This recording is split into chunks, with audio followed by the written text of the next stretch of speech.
চলার পথের সাহায্যকারী কে? বিবেক, চৈতন্য। তুমি তোমাকে ফাঁকি দিতে পারবে না, আমাকে ফাঁকি দিতে পারবে, ওকে ফাঁকি দিতে পারবে, অন্যকে ফাঁকি দিতে পারবে, নিজেকে ফাঁকি দিতে পারো বলো তো? প্রকৃতির এই মহাদান, প্রকৃতির থেকে যে মহা সৃষ্টির যেই দান তোমার মধ্যে বিদ্যমান, খুঁজে দেখো প্রকৃতি কত সাহায্য করছে তোমাদের, যে তোমার অন্যায় তুমি বুঝতে পারছো, কাউকে বুঝিয়ে দেওয়ার প্রয়োজনীয়তা নাই। বিবেকের হলো আদি সুর, সেই সুরে তুমি নিজেকে সুর মিলাও দেখিনি। শুধু এই চিন্তাই বিভোর থাকো যে আমি আমাকে ফাঁকি দেব না, আমি আমার সুরে এমন ভাবে মগ্ন থাকবো, সেই তন্ময়তার মাধ্যমে সেই সুরে সুর মিলিয়ে যদি আমি সব সময় থাকি, সেখানে তো কিছু বলার নেই। ফাঁকি যদি অপরকে না দাও, তাহলে কিছু ছিদ্র সেখানে পোহাতে হবে। ফাঁকি দিলে সাময়িক একটু বাহাবা পাবে। মানুষ ডুবছে কোথায়? কাম, কাঞ্চন আর লোভে, যশে। লোভ এবং যশ এবং কাম, এই কয়টাতেই মানুষ ডুবে যাচ্ছে, ক্ষতি হচ্ছে এখানে। সেই জন্য প্রকৃতির মহা দৃষ্টান্ত মৃত্যু। মৃত্যু অনিবার্য, এটা জানো সবাই। মৃত্যু যখন অনিবার্য, যত বল সঞ্চয় করো, যত খাবার খাও, যত বড় প্রাসাদেই থাকো, মৃত্যু কিন্তু তোমাকে ছাড়বে না। এত বড় মহা দৃষ্টান্ত প্রকৃতির দান থেকে আমরা যাহা পাচ্ছি, প্রকৃতির মহাদান থেকে যা পাচ্ছি, এত বড় উপকার, এই কথা বলা চলে না। এত বড় উপকার মৃত্যু, আমরা এখানে কোনো কিছুই গ্রহণ করতে আসি নাই। এক ফোঁটা জল তোমার নেওয়ার মতন ক্ষমতা নাই। মারামারি করছো জায়গা নিয়ে, জমি নিয়ে, কত ঝঞ্ঝট, কত কিছু চলছে, কিন্তু কার সাথে ঝগড়া করছো? আমার সাথে ঝগড়া করবে, এর সাথে ঝগড়া করবে, বিবাদ করবে, মুহূর্তে তুমি চলে যাবে। এই বিশ্বের প্ল্যাটফর্ম, এটা এই জগতের প্ল্যাটফর্মের উপরে সবার টিকিট কিন্তু কেনা হয়ে গেছে, সবার টিকিট কিন্তু পকেটে। কার গাড়ি কখন চলে আসবে ঠিক নাই, ঠিক নাই, ঠিক নাই, অধিক ঠিক নাই। এটা কিন্তু চোখে দেখেও বুঝেও যদি মুছে ফেলে দাও, সিলেট পেন্সিলের লেখার মতন মুছে ফেলে দাও, এর চেয়ে দুঃখের আর কিচ্ছু নেই। তাই প্রতি মুহূর্তে মনে রেখো, মৃত্যু যখন অনিবার্য, এই সাময়িক কয়েকদিনের জন্য, কয়েক বছরের জন্য নিজেকে পাপের বোঝায় ডুবতে রাজি নয়। এর চেয়ে অজ্ঞ আর মূর্খ আর কেউ নয়।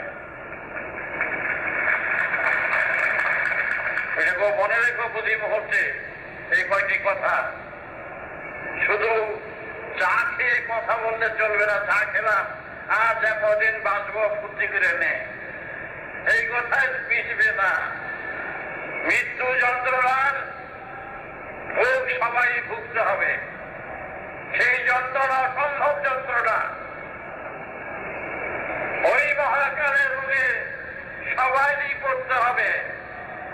কিন্তু এত বড় একটা দৃষ্টান্ত প্রকৃতি তোমার কাছে ধরে রেখেছে, তারপরে আমি অপরাধগুলো যদি বসে করি, এর চেয়ে অন্যায় কি আছে বলো? তুমি যদি জানো এই জমিটা দেশপ্রিয় একটা তোমার মুখে মুখে দিল, মুখে মুখে দেশপ্রিয় প্রাজ্ঞাচর্চা পাবে এটা দিয়ে দিল।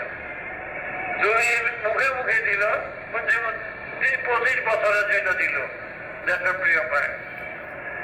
তুমি এখানে 20 লাখ টাকা খরচ করে বিল্ডিং তুলবে,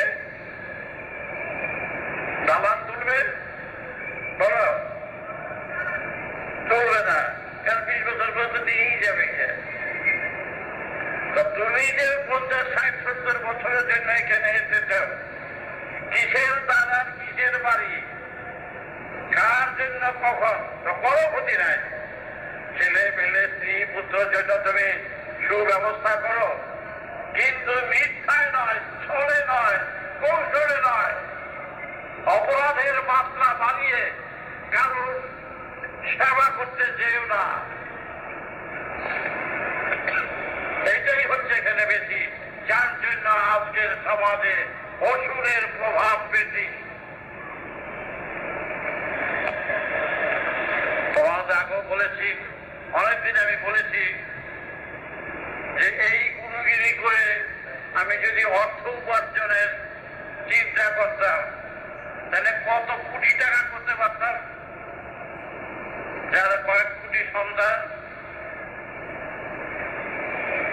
হোম করবো, যজ্ঞ করবো, পূজা করবো, মানুষের শরীর ধরাবো মুখে মুখে, আবার সারাবো মুখে মুখে। তার জন্য অনেক ব্যবস্থা করতে পারতাম, অনেক অর্থ রোজগার করতে পারতাম। বিষ খাবো, এগুলো তো বিষ, দুর্ভোগ। ভোগ কোনটা? ভোগ দেয় দেবতাকে, সেই বিবেককে দাও ভোগ।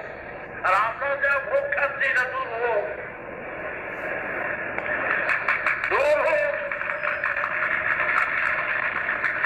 ওই দুর্ভোগ খেয়ে শেষে জিতে রইলাম, দেখলাম কোনো প্রয়োজন নেই।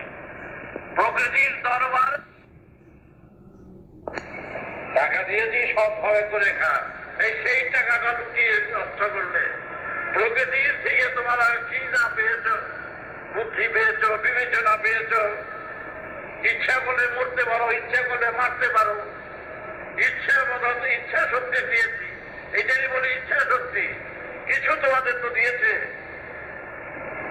এই ঘরে দিয়ে সেই ঘরে যাও ইচ্ছে করে, এই বাড়ি দিয়ে ওই বাড়ি যাও ইচ্ছে করে।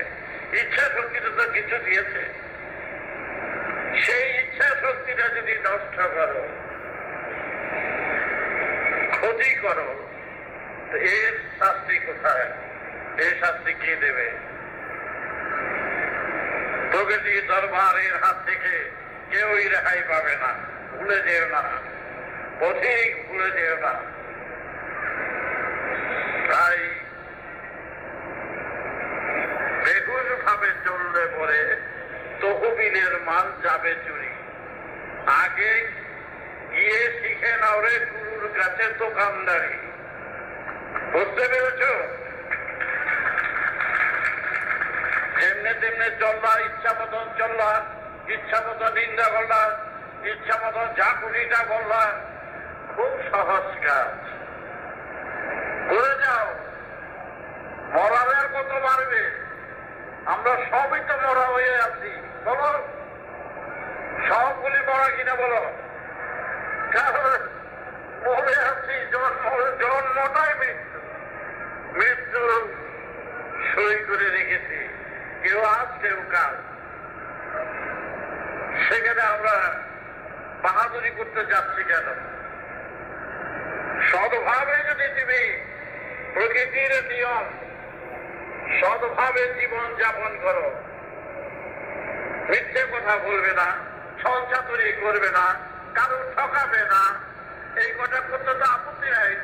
ঘি না খেতে পারো, সরষের তেল দিয়ে তো খেতে পারো, তাও না, খুব জল নেমে খাও, তবু তো আত্মতৃপ্তি সবচেয়ে হচ্ছে আত্মতৃপ্তি। তোমরা আত্মতৃপ্তিতে থাকতে পারছো না কেউ, কারণ প্রতিমধ্যে অপরাধ করছো, চুরি করছো, হিংসা করছো। আত্মতৃপ্তি হচ্ছে যে আমার কাছে কেউ দেওয়া নাই, পাওনা নাই, আমি আমি কারো ক্ষতি করি না, আমি কারো হিংসা করি না। আমাকে সবাই বন্ধ বলে, আমি তার প্রতিবাদও করি না।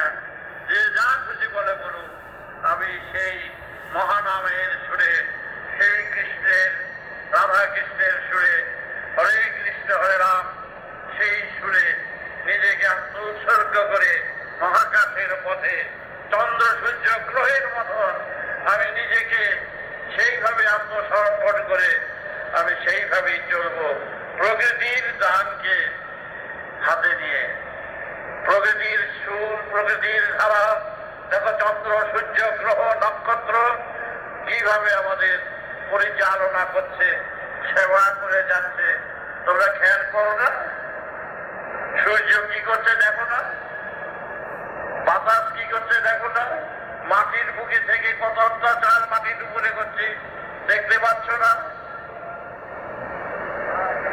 সুতরাং বেশি কিছু তো বলার প্রয়োজন নাই। প্রকৃতির সাথে নিজেকে মিশিয়ে চলো। প্রকৃতির মহাযন্ত্র, এই দেহ যন্ত্রটাকে খুঁজে বার করো। এই দেহই হচ্ছে বিবেক, বিবেকই হচ্ছে শ্রীকৃষ্ণ, বিবেকই হচ্ছে দেবতা। দেবতাকে তো খুঁজে পাচ্ছ না, বিবেককে তো খুঁজে পাচ্ছ, তার সারাটা বুঝতে পারছ। তাই বিবেকের সাথে সুর মিলিয়ে কাজ করো। বিবেক কৃষ্ণ, পরমা পরমা।